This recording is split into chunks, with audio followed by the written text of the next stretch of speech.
സമരം 10-12 ദിവസമായി സർക്കാർ പിന്നീട് ഒരു ചർച്ചയ്ക്ക് മുൻകൈ എടുക്കുന്നില്ല. അതാണ് ഈ സർക്കാരിന്റെ മേന്മ.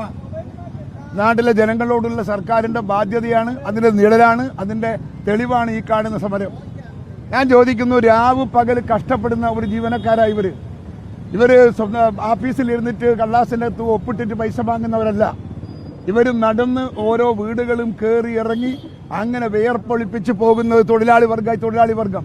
ഈ തൊഴിലാളി വർഗത്തിന് ഇതുപോലുള്ള ഒരു നികൃഷ്ടത ഈ സർക്കാർ കൽപ്പിക്കുന്നു എന്ന് പറയുമ്പോൾ അത് സഹിക്കാൻ സാധിക്കാത്തതാണ്.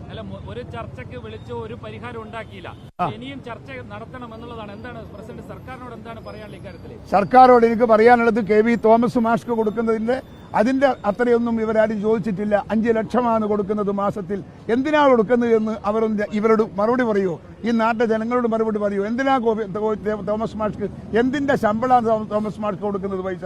അത് പറയണം. ആ തോമസ് മാഷ്ക്ക് 5 ലക്ഷം കൊടുക്കാൻ ഇവർക്ക് സാധിക്കുമെങ്കിൽ ഈ പാവം ആശാ ജീവനക്കാർക്ക് ഇവർക്ക് ജീവിക്കേണ്ട ഒരു വരുമാനം കൊടുക്കാൻ ഇവർക്ക് ബാധ്യതയില്ലേ? അത് കൊടുക്കണ്ടേ? മര്യാദ ഉണ്ടെങ്കിൽ കൊടുക്കണ്ടേ? മനുഷ്യത്വം ഉണ്ടെങ്കിൽ കൊടുക്കണ്ടേ? മനുഷ്യന്റെ മനസ്സിന്റെ അകത്ത് സഹതാപം ഉണ്ടെങ്കിൽ കൊടുക്കണ്ടേ? മന്ത്രി പറയുന്നത് 100 കോടി കേന്ദ്ര സർക്കാരിൽ നിന്ന് കിട്ടാത്തതുകൊണ്ടാണ് ഈ ബുദ്ധിമുട്ടെന്നാണ്. കേന്ദ്ര സർക്കാരിൽ നിന്ന് കിട്ടിയത് മാത്രമേ ഇവര് കൊടുത്തിട്ടുള്ളൂ. ഇവിടെ കേരള സർക്കാർ കിട്ടുന്നതൊന്നും കൊടുത്തിട്ടില്ല. ഇവര് നോക്കുന്നത് ഇവിടുത്തെ ഈ നാട്ടിലെ പ്രശ്നമാണ്. ഈ നാട്ടിലെ വീടുകളാണ് കയറി ഇറങ്ങുന്നത്. ഈ നാട്ടിലെ രോഗികളെയാണ് ഇവർ കാണാൻ പോകുന്നത്. അവരെന്തിന് കേന്ദ്രത്തിന്റെ പൈസയോ അല്ലെ സംസ്ഥാനത്തിന്റെ പൈസയോ നോക്കണം? അവർ ചെയ്യുന്ന പ്രവർത്തനത്തിന് ഈ സംസ്ഥാനത്തെ സർക്കാർ ശമ്പളം കൊടുക്കാൻ ബാധ്യസ്ഥരാണ്. അത് ജീവിക്കാൻ പറ്റുന്ന തുക അവർ കൊടുക്കണം, കൊടുത്തേ മതിയാവും. മെമ്പർമാർക്ക് ലക്ഷങ്ങളാണ് ശമ്പളം നൽകുന്നത്. ഇപ്പൊ കൂട്ടിയിട്ടുണ്ട്. അതെങ്ങനെയാ കാണുന്നത്? ഇത് PSC മെമ്പർമാർക്ക് പൈസ കൂട്ടിക്കൊടുത്തു.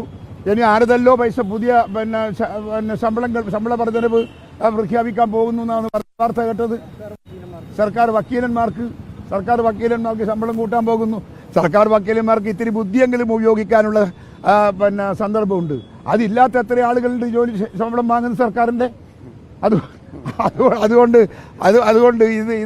ഇത് ചെയ്യുന്നത് പാതകമാണ്, കഷ്ടമാണ്. ഈ മുഖങ്ങൾ കണ്ടാൽ അറിയില്ലേ നിങ്ങൾ? ഇതൊക്കെ കഷ്ടപ്പെടുന്ന കുടുംബത്തിലെ അംഗങ്ങളാണെന്ന് നമുക്കറിയില്ലേ? ഞങ്ങൾ എന്തിനും ഇവരെ കൂടെ നിൽക്കും, എന്തിനും കൂടെ നിൽക്കും. ശരി,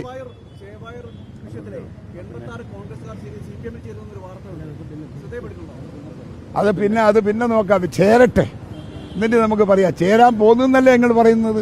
ഞങ്ങൾക്ക് അങ്ങനത്തെ വിവരമൊന്നുമില്ല. ഇനി ചേരുന്നുണ്ടെങ്കിൽ ചേരട്ടെ, ചേർന്നിട്ട് നമുക്ക് സംസാരിക്കാം ബാക്കി കാര്യങ്ങൾ.